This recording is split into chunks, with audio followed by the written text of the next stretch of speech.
Hello everyone, welcome to learner bee. I am Shivani Chauhan. Class 6 maths chapter 4 exercise 4.1 के हम 1 और 2 देख चुके हैं। अब हम क्वेश्चन 3 देखते हैं और बेसिक भी देख चुके हैं। तो use the figure to name. इस फिगर से हम लोगों को आंसर्स देने हैं। Line containing point E. Point E कौन सी लाइन पर है? तो पॉइंट ई ये रहा। ये कौन सी लाइन पर आ रहा है? इसका आंसर हो जाएगा ए ई, है ना। देखो पॉइंट ई जो है एक्चुअली दो लाइंस पर आ रहा है, एक तो ए ई पर आ रहा है और एक एफ ई पर आ रहा है। तो आप दो लाइंस कोई सी भी इसमें से बता सकते हैं। मैंने ए ई लिखते हैं। लाइन पासिंग थ्रू ए से कौन सी लाइन पास हो रही है? तो आप इसमें क्या बताएंगे कि ए ई, फिर से इसका आंसर ए ई हो जाएगा कि ए से कौन सी लाइन पास हो रही है? ए से ए ई पास हो रही है। Line on which O lies. O कौन सी लाइन पर आ रहा है? सी ओ पर, है ना। सी ओ पर ओ आ रहा है, C O. Two pairs of intersecting line. Intersecting line जो एक दूसरे को काट रही हैं। ये देखो ये काट रही है इसको, है ना। यानी कि सी ओ और सी ओ एंड ये वाली सी ओ and A E, C O and ए ई, ये है। और दूसरा कौन सा पेयर है? दो बताने हैं ना, तो हमने ये बता दिया। और एक है ये देखो एफ ई एंड ए ई। दूसरा पेयर है एफ ई एंड ए ई। ठीक है, तो ये हो गए आंसर। ठीक हो गया। क्वेश्चन नंबर 4 देखते हैं। How many lines can pass through one given point. आपको ये बात याद रखनी है, क्वेश्चन नंबर 4 में आपसे पूछा गया है how many lines can pass through a given point. तो इसका आंसर आपको हमेशा देना है काउंटलेस, काउंटलेस और infinite. Infinite line can pass through a point. Infinite lines can pass through a point. एक पॉइंट से इनफाइनाइट लाइंस पास कर सकती है। पॉइंट है, इस पर से कितनी कितनी कितनी लगाते जाओ, पता नहीं कितनी इनफाइनाइट नंबर ऑफ लाइंस एक पॉइंट से पास कर सकती हैं। ये इंपॉर्टेंट है, आपके MCQ में आएगा ये देखना। नेक्स्ट है टू गिवन पॉइंट्स। दो पॉइंट से तो सिर्फ एक ही लाइन पास हो सकती है। एक पॉइंट ये है, एक पॉइंट ये है। कितनी लाइन पास करा दोगे इन दोनों पॉइंट्स के बीच में से? Only one. तो इसका लिखोगे ओनली वन। ये क्वेश्चन नंबर 4 है। क्वेश्चन नंबर 4 में बी पार्ट में only one line can pass, अगर ये ए बी पॉइंट्स है तो through only one line can pass through two points. तो दो पॉइंट से तो सिर्फ और सिर्फ एक ही लाइन पास हो सकती है। Only one line can pass through two points. ठीक है, सिर्फ एक ही लाइन पास हो सकती है दो पॉइंट्स के बीच में से। ये हो गया क्वेश्चन नंबर 4। ठीक है, क्वेश्चन नंबर 4 के हमारे ये वाले आंसर्स हो गए। तो आप इस तरीके से लिखेंगे इसको। यहाँ पर इसका आंसर आएगा इनफाइनाइट, ठीक है, और 2 पॉइंट से वन लाइन, सिर्फ एक ही लाइन पास हो सकती है। अब आपको क्वेश्चन नंबर 5 में करना है draw a rough figure and label suitably in each of the following cases. एक रफ फिगर आपको ड्रॉ करनी है और इनको लेबल मतलब बनाना है। तो a point P lies on A B. एक लाइन आपको लाइन सेगमेंट बनानी है ए बी, ठीक है, और उस पर पॉइंट P आ रहा है। लाइन सेगमेंट ए बी पर पॉइंट P आ रहा है। सिंपल, ऐसे करके बना दोगे। नेक्स्ट है एक्स वाई लाइन और PQ लाइन M पर इंटरसेक्ट कर रही हैं। तो आप ऐसे करके बना दोगे इसको। बी वाले को मैं आपको करके दिखाती हूँ।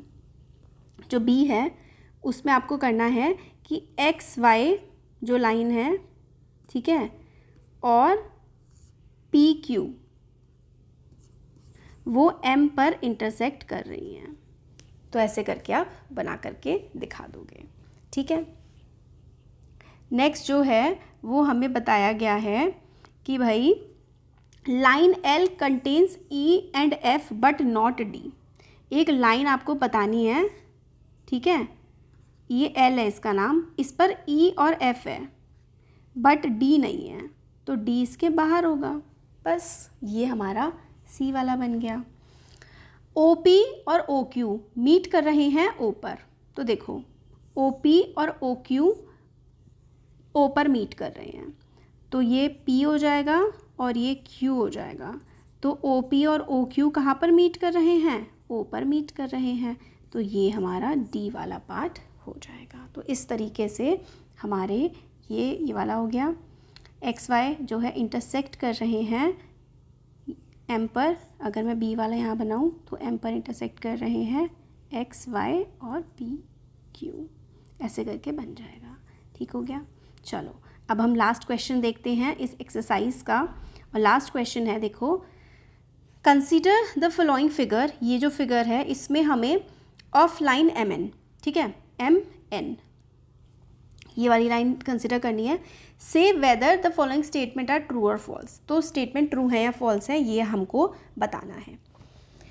तो Q M O N P are points on line M N, तो एम एन पर क्या ये Q M N O P है?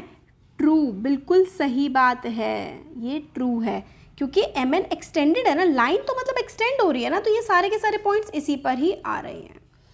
M O N are points on M N, ये बात भी बिल्कुल ठीक है, क्योंकि एम ओ एन पर ही तो आ रहे हैं, है ना। M and N are end points of line segment M N.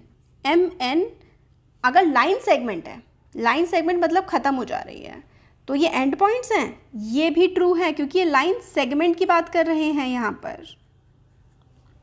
Next देखते हैं, O and are the end points of line segment O P. अब लाइन सेगमेंट मतलब वहीं पर ख़त्म हो गए, लाइन सेगमेंट का मतलब है कि यहीं पर ये ख़त्म हो गया है। हमें बोल रहे हैं कि O N line segment O P के, मतलब ये ओ एन जो है ये ओ पी के एंड पॉइंट है? नहीं यार, ओ एन ओ पी का थोड़ा ना, ओ पी का एंड पॉइंट्स है, तो ये वाला फॉल्स हो जाएगा। M is one of the end points of the line segment Q O. Q O line segment है ना, तो एम एंड पॉइंट कैसे हो सकता है? नहीं है, फॉल्स है ये भी, क्योंकि एम तो बीच में आ रहा है। लाइन सेगमेंट के एंड पॉइंट्स तो क्यू और ओ होंगे। देखो जब लिखा हो ना कि M Q N line segment है, तो क्यू एन अगर लाइन सेगमेंट है ना, तो क्यू एन के एंड पॉइंट्स क्यू और एन ही होंगे। M is a point on ray O P. M is a point on ray O P, हाँ ठीक है। तो इसमें क्या है, इसमें हमें बोला गया है कि m जो है वो नहीं ओ m बाहर है, सॉरी m देखो ये बाहर आ रहा है, OP ये है, OP ऐसे करके जा रही है, यहाँ से स्टार्ट होकर के यहाँ, क्योंकि जो रे होती है उसका ये वाला पॉइंट होता है और ये यहाँ से आगे बढ़ रही होती है, बट m इसके पीछे है, तो ये फॉल्स हो जाएगा। रे OP, अब रे OP है, यहाँ से स्टार्ट हो रही है O से। रे OP इज़ डिफरेंट फ्रॉम रे QP, नहीं ये बात तो सही नहीं। देखो क्या है ना, इसमें ऐसा होता है, ये पूरी की पूरी रे है QP, ये पूरी एक है जो कि Q से स्टार्ट हो रही है, ठीक है, तो ये एक अलग रे है। फिर हमें बोल रखा है कि OP जो है वो QP से डिफरेंट है, OP QP से डिफरेंट है। हाँ देखो क्योंकि इतना पार्ट OP में नहीं है ना, तो ट्रू, और इसका उल्टा फॉल्स हो जाता, ये वाला ट्रू हो जाएगा। OP is the same as ray OM। OP और OM सेम है? नहीं, फॉल्स है ये वाला। OM is not opposite to ray OP। OM और OP ऑपोजिट है ऑपोजिट, और इसमें बोल रखा ऑपोजिट नहीं है, तो फॉल्स है। O is not initial point of OP, ये तो फॉल्स है भाई, क्योंकि O इनिशियल पॉइंट है, O ही तो स्टार्टिंग पॉइंट है OP का। जो ऐसे करके बोले ना कि ये रो OP है, तो भाई ये O स्टार्टिंग पॉइंट होता है। N is the initial point of NP, बिल्कुल सही है। NM बिल्कुल सही है, ट्रू, क्योंकि N से ही तो स्टार्ट हो रहे हैं, इनिशियल पॉइंट का मतलब है कि वो उनसे स्टार्ट हो रहे हैं। तो ये हमारी हो गई एक्सरसाइज कंप्लीट। Thank you.